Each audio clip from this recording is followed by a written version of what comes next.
राजमाता देवी अहिल्याबाई होलकर भारतीय इतिहास की एक प्रमुख शासिका जो 18वीं शताब्दी के दौरान अपने नेतृत्व, परोपकार और शासन के लिए विश्वविख्यात हैं।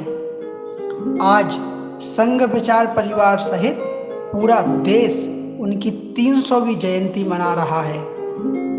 इनका जन्म 31 मई 1725 को वर्तमान महाराष्ट्र के चोंडी गांव में हुआ। उनकी शादी कम उम्र में ही मालवा साम्राज्य के शासक से हुई। अपने पति की मृत्यु के पश्चात देवी अहिल्याबाई होलकर ने 1767 में राज्य की बागडोर संभाली।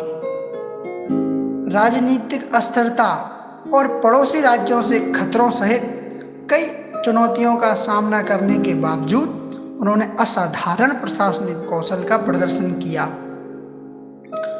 और सफलतापूर्वक होलकर साम्राज्य के क्षेत्र का विस्तार किया।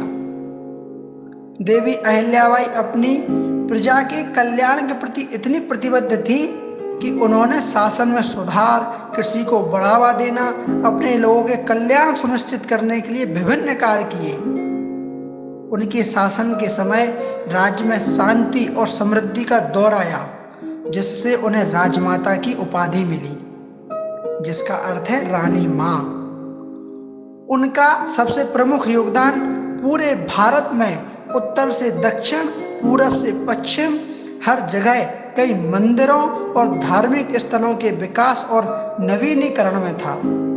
वह हिंदू आस्था की एक समर्पित अनुयायी थी और उन्होंने मंदिरों, घाटों, अन्य धार्मिक बुनियादी ढांचे के निर्माण में सहायता के लिए पर्याप्त संसाधन समर्पित किए। उनका संरक्षण विभिन्न संप्रदायों और समुदायों तक बढ़ा,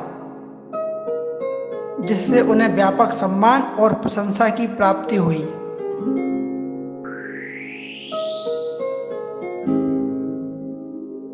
देवी अहिल्याबाई ने अपने राज्य में शिक्षा और सामाजिक कल्याण के लिए विद्यालयों, गुरुकुलों की स्थापना कराने का कार्य किया। साथ ही साथ उन्होंने छात्रों और यात्रियों के लिए आवास प्रदान करने के लिए छात्रावासों और धर्मशालाओं की स्थापना की। शिक्षा और धर्म पर उनके प्रभाव ने उनके शासनकाल के दौरान समग्र विकास में योगदान दिया। अपनी उपलब्धियों के बावजूद देवी अहिल्याबाई की विनम्रता और अपनी प्रजा के लिए सुलभ सहज रहीं। वह अपनी करुणा और न्याय के लिए जानी जाती रहीं, जिससे उन्हें अपने लोगों का स्नेह प्राप्त होता रहा।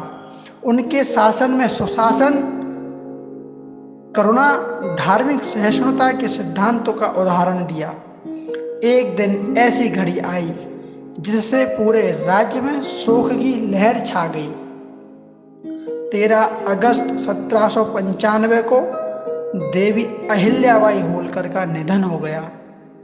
वह अपने पीछे परोपकार, नेतृत्व की विरासत को छोड़ गई। समाज में विशेष रूप से शासन, धार्मिक संरक्षण के क्षेत्र में उनका योगदान भारत में हमारी पीढ़ियों को प्रेरित करता रहेगा। उन्हें भारतीय इतिहास में सबसे प्रतिष्ठित मातृशक्ति राजमाता सहित एक शक्ति, करुणा और नेतृत्व की सच्ची प्रतिमूर्ति के रूप में याद किया जाता रहेगा। जय मल्हार।